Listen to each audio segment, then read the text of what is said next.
दोस्तों, यह कहानी कर्मों के फल पर आधारित है। कहानी बड़ी ही ज्ञानवर्धक है, इसीलिए इस वीडियो को पूरा देखना और वीडियो के अंत तक हमारे साथ में बने रहना। नमस्कार दोस्तों, बोध ही थिंक्स बाय यूट्यूब चैनल में आपका दिल से स्वागत है। दोस्तों, इस कहानी का एक एक शब्द बहुत ही महत्वपूर्ण है, इसीलिए इस कहानी को बहुत ध्यान से सुनना और पूरा सुनना, क्योंकि कहानी सुनने में आपको बड़ा आनंद आने वाला है। दोस्तों, किसी गांव में एक रमेश नाम का किसान रहा करता था। उस किसान के दो पुत्र थे। उसमें से एक का नाम अर्जुन और दूसरे बेटे का नाम भूपेंद्र था। खेतीबाड़ी करते हुए उनके जो दिन थे वह बड़े ही सुखपूर्वक व्यतीत हो रहे थे। सभी आराम चैन से रह रहे थे। एक दिन की बात है कि वह बूढ़ा किसान बहुत ज्यादा बीमार पड़ जाता है और उसने अपने दोनों बेटों को अपने पास बुलाया और उनसे कहा कि मेरे बच्चों, अब शायद मेरा अंतिम समय आ गया है। मैं चाहता हूं कि मेरे मरने के बाद तुम दोनों भाई आपस में बड़ी ही सहमति के साथ मिलजुल करके रहा करो और सुख शांति के साथ अपनी जिंदगी को गुजारो। मैंने बुरे वक्त के लिए कुछ असफियां इकट्ठा की थी, जिन्हें मैंने घर के पीछे में जो बरगद का पेड़ है उसी के नीचे जमीन में दबा रखा है। अब वह तुम्हारे काम आएंगे। लेकिन मेरे बच्चों, तुम मुझसे यह वादा करो कि तुम दोनों आवश्यकता पड़ने पर ही उसे बाहर निकालोगे। वह दोनों कहने लगे कि हम वादा करते हैं पिताजी, जैसा आप कहेंगे हम बिल्कुल वैसा करेंगे। धीरे धीरे समय व्यतीत होता गया। थोड़े समय के बाद ही उस बूढ़े किसान ने अपने प्राणों को त्याग दिया। छोटे भाई को अपने पिता के जाने का बहुत दुख हुआ। दोनों भाई ने उसके पिता का अंतिम संस्कार कर दिया गया, लेकिन बड़े भाई भूपेंद्र को अपने पिताजी के मरने का जरा भी दुख नहीं था। उसकी आंखों के सामने तो सिर्फ असफियां ही घूम रही थी। उस रात को भूपेंद्र को नींद नहीं आ रही थी। वह बार बार करवट बदल रहा था। आधी रात के बाद सुबह होने से पहले ही वह उठ करके बैठ गया। विचार करने लगा अपने मन में और सोचने लगा कि अर्जुन के उठने से पहले मुझे अपना काम पूरा कर लेना चाहिए, वरना फिर कभी ऐसा मौका दोबारा नहीं मिलेगा। यही सोच करके उसने जमीन खोदने का सामान उठाया और घर के पीछे उसी पेड़ के पास जाकर के पहुंच गए, जहां पर उसके पिताजी ने सोने को जमीन में गाड़ रखा था। कुछ ही क्षणों में उसने जमीन को खोद करके वहां से असरफिया को बाहर निकाल लिया। असरफियों को देख करके वह बहुत खुश हुआ। कहने लगा, वाह, इतनी सारी असरफियां! अब लगता है मुझे जिंदगी में कभी भी मेहनत नहीं करनी पड़ेगी और ना ही किसी चीज की कमी रहेगी। उसने तुरंत ही वह असरफियां का घड़ा उठाया और दूसरे पेड़ के नीचे जाकर के जमीन के नीचे गाड़ दिया और फिर आराम से घर में पहुंच करके अपने उसी स्थान पर जाकर के दोबारा लेट गया। जब सुबह हुई तो छोटा भाई अर्जुन अपने बड़े भाई भूपेंद्र को जोर जोर से आवाज लगा करके उठा रहा था। कह रहा था, बड़े भैया, जल्दी उठो, गजब हो गया। हमारे घर के पीछे पेड़ के नीचे जमीन खुदी हुई पड़ी है। भैया, वहां से सारी असरफियां भी गायब हैं। मुझे लगता है कि कोई चोर हमारी सारी असरफियां की चोरी करके भाग गया है। भूपेंद्र कहने लगा कि अरे क्या बोल रहे हो भाई, चलो मैं देखता हूं। जब दोनों भाई उस जगह पर पहुंचे तो सच में ही वह जमीन खुदी हुई पड़ी थी। छोटे भाई अर्जुन ने कहा कि अब क्या करें भैया, मेरे विचार से हमें पहले राज दरबार में जाकर के सूचना देनी चाहिए। भूपेंद्र कहने लगा, ठहरो अर्जुन, कहीं जाने की कोई जरूरत नहीं है। अर्जुन कहने लगा, लेकिन क्यों भैया? भूपेंद्र ने कहा, मैं अच्छी तरह से जानता हूं कि चोर कौन है जिसने जमीन में दबी हुई असरफियों को बाहर निकाला है। अर्जुन चौंक गया और पूछने लगा कि भैया, क्या आप जानते हो कि वह कौन है? भूपेंद्र कहने लगा कि तुम जानना चाहते हो तो सुनो कि वह चोर कौन है। वह चोर तुम ही हो। यह सुनकर के अर्जुन कहने लगा, भैया, यह आप क्या कह रहे हो? नहीं भैया, मैं और चोरी नहीं, मैंने कोई चोरी नहीं की है। भूपेंद्र कहने लगा, फालतू बोलो मत, तुम्हारे और मेरे अलावा इन असरफियों के बारे में और कोई नहीं जानता था। यह बात साफ है कि तुम अकेले ही सारा धन हड़पना चाहते हो। अर्जुन ने यह सुनकर के कहा कि आप ऐसा मत कहो भैया, मैं सच कहता हूं कि मैंने कोई असरफ नहीं चुराई है, मैं कुछ नहीं जानता। भूपेंद्र कहने लगा कि तो तुम मुझे वह असरफियां लौटा दो, नहीं तो तुम इस घर का दरवाजे अपने लिए हमेशा हमेशा के लिए बंद समझो। अर्जुन उदास होकर के बोला, ठीक है भैया, यदि आपको मेरी बात पर विश्वास नहीं है तो मैं यह घर ही क्या इस गांव को छोड़ करके चला जाऊंगा। अर्जुन दुखी मन से तुरंत ही वहां से निकल पड़ा। वह चलते चलते सोचने लगा कि सच्चाई जाने बिना ही बड़े भैया ने मेरे साथ ऐसा सुलूक क्यों किया। अब बदनाम होने से अच्छा है कि मैं यह गांव छोड़ करके ही चला जाऊं। जब घर पर बैठा भूपेंद्र बड़े आराम से यही विचार कर रहा था कि वाह, कितनी आसानी से यह कांटा अपने आप ही निकल गया। अब सारी अरसफियां सिर्फ मेरी है, मेरे अलावा और किसी को इसमें हिस्सा नहीं देना पड़ेगा। दूसरी तरफ वहां जो उसका छोटा भाई था, अर्जुन बड़े ही दुखी मन से वहां से चलता ही जा रहा था। शाम भी हो गई थी। चलते चलते उसके मन में कई तरह के विचार उत्पन्न हो रहे थे। उसके मन में एक विचार आया कि कहीं भैया ने सारा धन हड़पने के लिए ही कोई चाल तो नहीं चली है। वह अपने विचारों में खोया हुआ लगातार चलता ही जा रहा था कि तभी वह एक बड़ी सी चट्टान के ऊपर जाकर के बैठ गए। अब रात हो चुकी थी और चारों ओर घना अंधेरा छाया हुआ था। उलझन में पड़ा अर्जुन सारी बातें सोच ही रहा था कि तभी उसके कानों में कुछ आवाज आई, यह 4000 तुम्हारे और 4000 मेरे। वह सोचने लगा कि कैसी आवाज है। सच्चाई जानने के लिए अर्जुन नीचे की ओर झुका। उसने देखा कि 3 आदमी वहां पर थे जो बैठे हुए थे और वे तीनों आपस में किसी तरह के धन का बंटवारा कर रहे थे। अर्जुन को यह समझने में बिल्कुल भी देरी न लगी कि यह तीनों चोर और यह तीनों चोरी का माल आपस में बंटवारा कर रहे हैं। तभी अचानक से अर्जुन का पैर फिसल गया और वह उन चोरों के बीच में जाकर के धड़ाम से गिर पड़ा। अंधेरा होने के कारण चोरों को कुछ भी दिखाई नहीं दिया और वह डर के मारे भागने लगे और कहने लगे कि भागो भागो भाई, यहां से लगता है कि यह राजा का कोई गुप्तचर या फिर उनका कोई सिपाही है जो हम सभी लोगों को पीछा कर रहा था। भागो। चोर कहने लगा कि हाँ भाई, तुम ठीक कहते हो, चलो भागो यहां से। चोर अपना चोरी का माल जो भी चोरी करके लाए थे, डर के मारे वह सब छोड़ करके वहां से भाग गए। जब अर्जुन की नजर उस धन पर पड़ी तो वह मन ही मन बहुत प्रसन्न हुआ। लेकिन तभी उसके मन में एक दूसरा विचार आया कि असल में यह मुद्राएं चोरी की हैं, इन्हें साथ में ले जाना बिल्कुल ठीक नहीं होगा, इसलिए इनको यहीं पर गाड़ देता हूं और जरूरत पड़ने पर मैं इनको ले जाऊंगा। यही विचार करके अर्जुन ने वह सारी मुद्राएं एक पेड़ के नीचे गाड़ दी और रात भर वहीं पर रहा। सुबह अपने रास्ते पर चलने लगा। दोपहर होते होते वह एक घने जंगल से जा रहा था। तभी कुछ लुटेरों ने उसको घेर लिया और लुटेरों का सरदार उससे कहने लगा कि खबरदार, जो कुछ भी तुम्हारे पास है वह निकाल करके हमको दे दो, नहीं तो हम तुम्हें जान से मार देंगे। अर्जुन लुटेरों की बात को सुनकर के कहने लगा कि भाइयों, मैं तो खुद ही एक मुसीबत में हूं और मेरे पास धन भला कहां से आएगा। लुटेरों का सरदार कहने लगा, ये झूठ बोल रहा है, इसकी तलाशी लो। तलाशी लेने के बाद जब अर्जुन के पास वास्तव में उन्हें कोई भी वस्तु प्राप्त नहीं हुई तो सरदार क्रोध से चिल्ला उठा और कहने लगा, कोई बात नहीं है, अगर इसके पास पैसे नहीं हैं तो भी ये हमारे काम आएगा, इसे अपने ठिकाने पर ले चलो, देवी मां को इसकी बलि चढ़ाई जाएगी। यह बात सुनते ही अर्जुन के होश उड़ गए। वह सोचने लगा, एक तरफ मैं मुसीबत का मारा था और कहां जाकर के इन डाकुओं के चंगुल में पड़ गया, उससे और बड़ी मुसीबत का सामना करना पड़ रहा था। तभी कुछ डाकू ने अर्जुन के हाथ पर बांधे और अर्जुन को उठा करके अपने ठिकाने पर ले गए। परंतु उनके अड्डे तक पहुंचते पहुंचते अर्जुन को एक उपाय समझ आ गया। अड्डे पर पहुंचने के बाद उसने डाकुओं के सरदार से कहा, अगर तुम मुझे अपने दल में शामिल कर लेने का वादा करो तो मैं तुम्हें 8000 सवर्ण मुद्राओं का पता बता सकता हूं। इतना सुनकर के वह जो लुटेरों का सरदार था कहने लगा, 8000 मुद्राएं? यदि तुम वास्तव में सच कहते हो तो हमें तुम्हारी शर्त मंजूर है, जल्दी से हमें उन मुद्राओं का पता बताओ। अर्जुन कहने लगा कि देखो भाई, अभी तो रात होने वाली इस समय वहां पर जाना बिल्कुल भी ठीक नहीं है। कल सुबह होते ही मैं तुम लोगों को वहां पर लेकर के चलूंगा।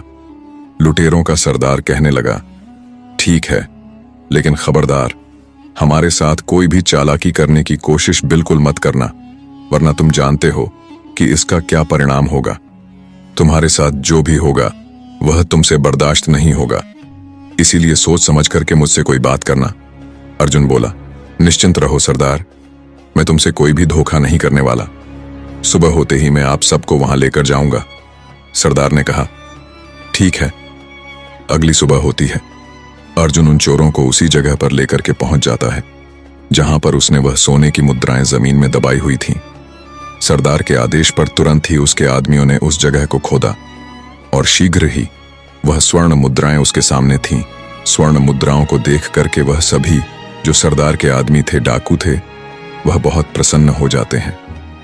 मुद्राओं को अपनी थैली में भर करके अपने अड्डे की ओर चल पड़े। परंतु अर्जुन के दिमाग में अभी भी कोई दूसरी योजना चल रही थी। वह विचार कर रहा था कि यह स्वर्ण मुद्राएं एक तरह से तो मेरे काम में ही आई, लेकिन मैं जल्दी ही इनकी मौत का कारण बन जाऊंगा। इस घटना के बाद अर्जुन उन लुटेरों के गिरोह के साथ ही रहने लगा और वह लुटेरों का सरदार का सबसे विश्वास पात्र व्यक्ति बन चुका था। कुछ समय के बाद अर्जुन ने उन लुटेरों के सरदार से कहा कि सरदार, मैं 10 दिन के लिए अपने घर को जाना चाहता हूं। यदि आपकी इजाजत मिल जाए तो मैं अपनी बूढ़े मां को, जो इस समय बीमार है, एक बार उनसे मिलना चाहता हूं। सरदार अर्जुन की योजना से बिल्कुल भी अनजान थे। वह अर्जुन को अपना सबसे विश्वास योग्य आदमी मानता था। वह जानता था कि अर्जुन उसका सबसे भरोसे का आदमी है। वह कभी भी उसके साथ किसी तरह का कोई धोखा नहीं कर सकता है। उस डाकू ने जब अर्जुन की बात सुनी तो उसने अर्जुन को 10 दिन के लिए अपने घर जाने की इजाजत दे दी। अर्जुन अपने घर जाने के लिए रवाना तो हुआ, परंतु वह अपने घर जाने के बजाय राजा के महल की तरफ चला गया। उधर राजमहल में महाराज पहले ही उस डाकू के आतंक से बहुत परेशान थे। वह अपने महामंत्री से कह रहे थे कि मंत्री जी, आखिर वह डाकू कब पकड़ा जाएगा? पूरा राज्य उसके आतंक से परेशान हो रहा है। मंत्री जी महाराज की बात को सुनकर के कहने लगे कि मैं अपनी तरफ से महाराज पूरी कोशिश कर रहा हूं। वह आतंकी जल्दी ही आपको कारागार में नजर आएगा और उसको उसके किए की सजा जरूर मिलेगी। उसी समय वहां पर एक पहरेदार आया और कहने लगा कि महाराज की जय हो। महाराज, एक व्यक्ति आपसे डाकू जगीरा के बारे में मिलना चाहता है। वह कहता है कि मैं उसके बारे में सब कुछ जानता हूं। उसकी बात को सुनकर के महाराज कहने लगे कि अच्छा, उसे तुरंत यहां पर लेकर के चले आओ। वह सिपाही गया और कुछ समय के बाद ही अर्जुन को राजा के सामने लेकर के पहुंच गया। अर्जुन राजा से कहने लगा कि महाराज को मेरा प्रणाम है। महाराज, मेरा नाम अर्जुन है। राजा कहने लगा, कहो नौजवान, तुम जगीरा के बारे में क्या जानते हो? उसके बारे में तुम्हें जो भी जानकारी है वह सब कुछ मुझे बता दो। अर्जुन कहने लगा कि महाराज, मुझे क्षमा करो, मैं आपसे एकांत में इस बात को करना चाहता हूं। मंत्री ने कहा कि दुष्ट, क्या तुम जानते नहीं, यहां राजा के सम्मानित और विश्वास पात्र व्यक्ति मौजूद है। जो कहना चाहते हो तुम सबके सामने ही कहो। राजा कहने लगा, ठहरिए महामंत्री जी, यदि यह हमसे एकांत में बात करना चाहता है तो हम इससे एकांत में ही बात करेंगे। आप लोग यहां से चले जाइए, हमें बिल्कुल एकांत छोड़ दीजिए। सब लोग बाहर गए और बाद में अर्जुन ने राजा को अकेले में पूरा किस्सा कह करके सुना दिया और आगे कहने लगा कि महाराज, इस तरह से मैं उस डाकू का विश्वसनीय आदमी बन चुका हूं। पूरी घटना के बारे में अर्जुन ने महाराज को बता दिया और अब मैंने उसे अपने जाल में फंसा लिया है। अर्जुन ने कहा, महाराज, अब बस उसे और उसके साथियों को पकड़ने के लिए मुझे आपकी सहायता की जरूरत है। उसकी बात को सुनकर के राजा कहने लगा, बहुत खूब नौजवान, तुम्हारी चतुराई और साहस से मैं बहुत प्रसन्न हूं।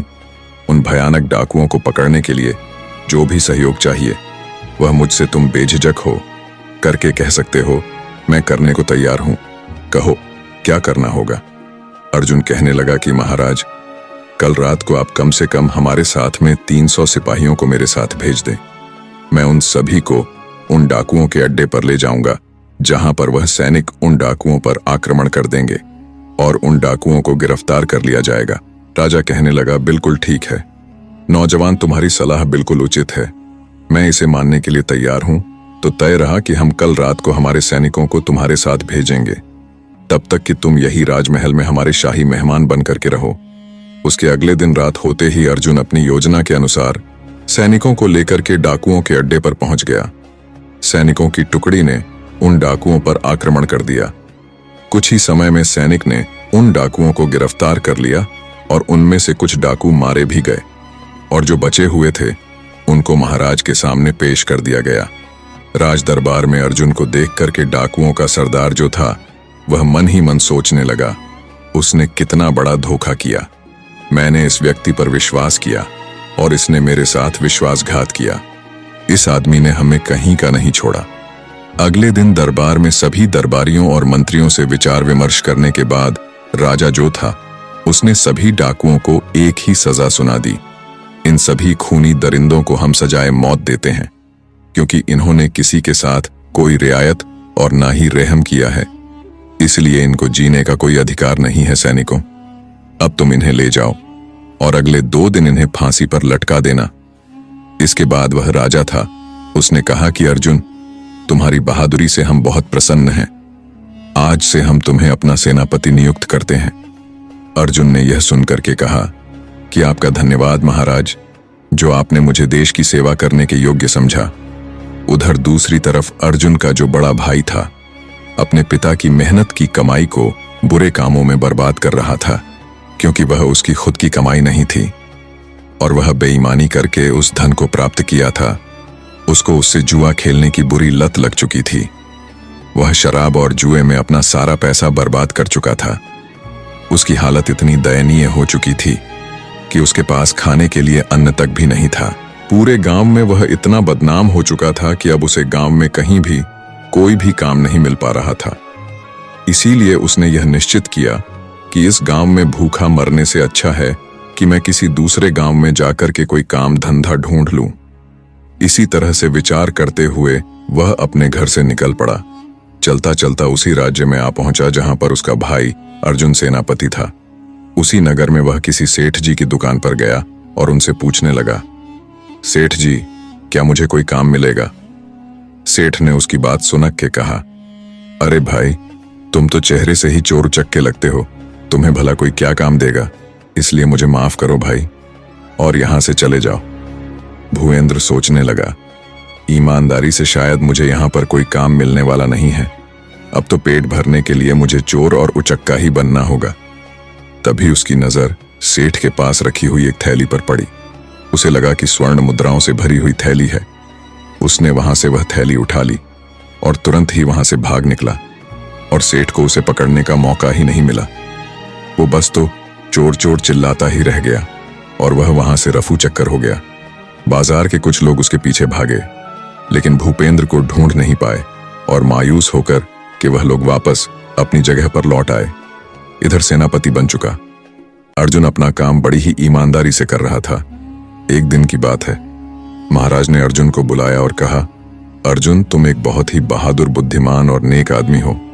मैं चाहता हूं कि मेरी बेटी के साथ तुम विवाह कर लो। कहो, इस पर तुम क्या चाहते हो? यदि तुम्हारी इच्छा हो तो मैं चाहता हूं कि मैं अपनी बेटी का विवाह तुम्हारे साथ कर दूं। अर्जुन ने कहा कि महाराज, यदि आपकी यही इच्छा है तो मैं इनकार नहीं कर सकता। मुझे यह विवाह स्वीकार है। अर्जुन के इस फैसले से राजा बहुत खुश हुआ और कुछ ही दिनों में शुभ मुहूर्त को देख करके राजा की बेटी और अर्जुन का विवाह कर दिया गया। विवाह को अभी कुछ दिन ही व्यतीत हुए थे और महाराज ने अर्जुन को कहा कि बेटा अर्जुन, अब हम 70 साल के हो चुके हैं और इसलिए हम चाहते हैं कि अब राज्य की जो बागडोर है वह तुम संभाल लो। अर्जुन ने कहा, आपको जैसा उचित लगे महाराज। अगले ही दिन अर्जुन का राज्य तिलक कर दिया गया। महाराज तीर्थ यात्रा को निकल चुके थे। इस तरह से कुछ महीने व्यतीत होते हैं और उसके बाद जो सबसे बड़ी समस्या अर्जुन के सामने आई वह थी भूपेंद्र, जो चोर बन गया था, जो उसी का सगा भाई भूपेंद्र था और वह अब तक का नामी और खतरनाक चोर बन चुका था। सैनिकों ने काफी प्रयास किया लेकिन वह उसे पकड़ ना सके। चोर उसी जंगल में एक पुराने मंदिर में रहा करता था।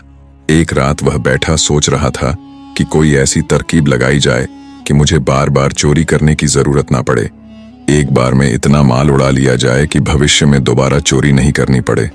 अगर मैं एक बार राजा के खजाने पर हाथ साफ कर लूं तो मुझे दोबारा कभी भी भूख मरने की नौबत नहीं आएगी और ना ही कभी मुझे चोरी करने की कोई जरूरत पड़ेगी और फिर मैं किसी दूसरे देश में जाकर के अपनी आगे की जो जिंदगी है बड़े आराम से गुजार सकता हूं। अगली रात खजाने की चोरी करने के उद्देश्य से भूपेंद्र राजमहल में पीछे जा पहुंचा।